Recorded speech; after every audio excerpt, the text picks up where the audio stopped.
नमस्कार, मैं विजयपाल साग आज आपको बताने जा रहा हूं एक बहुत बड़ी खबर। साथियों, बात राम मंदिर की है। जहां राम मंदिर बनाया जा रहा है, वही राम जन्मभूमि पर कुछ लोग सवाल उठा रहे हैं। सवाल उठाने वाले मान्यवर बामन मेश्राम साहब हैं। उनका कहना है कि वहां राम का जन्म नहीं हुआ था, बल्कि वहाँ बुद्ध के अवशेष मिले हैं और वह बुद्ध का वहाँ पर कोई मठ था। परंतु इस पर खुदाई के दौरान कुछ वहाँ पर बुद्ध के अवशेष भी मिले थे। ये भी वीडियो हमारे पास है। नव भारत एक चैनल है जिस पर ये अपलोड किया गया है। इससे पहले मैं आपको बताना चाहता हूं कि जो मान्यवर बामन मेश्राम हैं, बहुजन क्रांति मोर्चा के राष्ट्रीय अध्यक्ष, जो एक संगठन चलाते हैं जिसे मान्यवर कांसीराम साहब ने बनाया था। साथियों, उन्होंने 22 जनवरी को, जिस दिन राम मंदिर में प्राण प्रतिष्ठा हो रही थी, उसी दिन काला दिवस मनाया था। ये बुद्धिस्टों के लिए सबसे बड़ी महत्वपूर्ण सूचना है और इस देश के 85% लोगों को ये मेरा आह्वान है।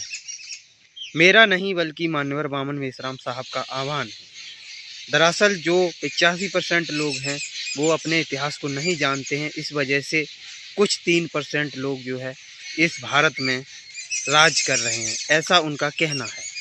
साथियों, ये वीडियो देखिए, उसमें मान्यवर बामन मेश्राम साहब ने क्या कहा है। दूसरी एक बात मैं आपको बताना चाहता हूं, वो भी बहुत इंपॉर्टेंट है। रामायण में शरयू नदी का उल्लेख आता है। अभी अगर आप जाओगे अयोध्या में, तो अयोध्या में शरयू नदी नहीं है, वो नदी है, वो घाघरा है। लोखंडे साहब, वो नदी शरयू नहीं है, वो नदी घाघरा है।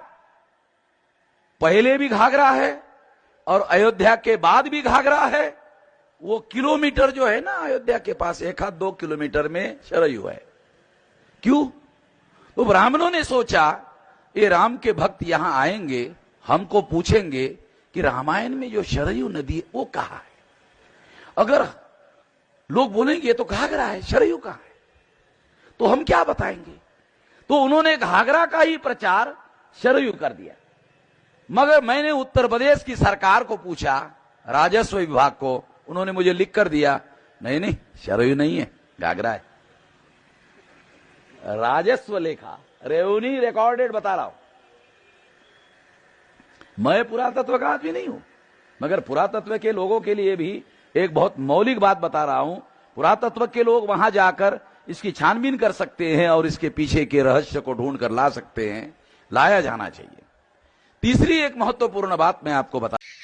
साथियों, जिस देश में भगवान गौतम बुद्ध का जन्म हुआ था और जिस देश में बुद्ध धर्म को फैलाया गया था, जिस देश में सम्राट अशोक ने बौद्ध धर्म को माना था, उस देश में आज बौद्ध धर्म क्यों नहीं है? दरअसल है, मगर उसके सारे मंदिरों को ध्वस्त कर दिया गया था। एक समय वो भी था। सम्राट अशोक ने इस देश में 84,000 बौद्ध स्तूप बनाए। आज सम्राट अशोक के वंशज जो हैं वो उनकी रक्षा नहीं कर पाए। इस वजह से इस देश में बुद्ध की संस्कृति धीरे धीरे ख़त्म होती चली गई। और जो ब्राह्मण हैं उनका क्या कहना है कि इस देश में जो बौद्ध धर्म के अनुयायी थे, उनके आचार विचार ठीक न होने से उनका धर्म नष्ट हो गया। ऐसा गलत है। और बोलगा से गंगा किताब में भी लिखा गया है कि बौद्धों पर अत्याचार हुआ है और पूरे भारत में ये चर्चा पूरी तरीके से फैल रही है। बौद्ध धर्म अब बहुत तेज़ी से आगे बढ़ रहा है। आप इस पर क्या राय दे रहे हैं, जरा हमें कमेंट बॉक्स में बताइएगा। दिखाते हैं। अब सबूत नंबर 3 क्या है? भगवान बुद्ध की मूर्ति, विवादित ढांचे की खुदाई में बुद्ध की प्रतिमा मिली थी। ये तस्वीरें देखिए, हम तस्वीरों के साथ आपके सामने लेकर आए हैं सबूत। भगवान बुद्ध की मूर्ति मिली थी और बुद्ध की मूर्ति के साथ हाथ भी है। ये देखिए, ये हाथ आप देख पा रहे हैं, ये हाथ भी है। ये भगवान बुद्ध की मूर्ति का चेहरा जो आप देख पा रहे हैं, ये मूर्ति के साथ मिला हुआ हाथ टूटा हुआ है। भगवान बुद्ध की मूर्ति के साथ जो हाथ मिला था, भगवान बुद्ध की मूर्ति नीचे से टूटी हुई है। ये एएसआई की खुदाई में सामने आया था और बुद्ध की जैसा कि आपने इस वीडियो में देखा, उससे यह सिद्ध होता है कि वहाँ राम जन्मभूमि नहीं बल्कि बुद्ध के अवशेष मिले हैं, तो बुद्ध का ही मंदिर बनना चाहिए था। खैर, अगर वीडियो पसंद आई हो तो चैनल को सब्सक्राइब और वीडियोस को लाइक करें और बेल आइकन प्रेस करें। धन्यवाद।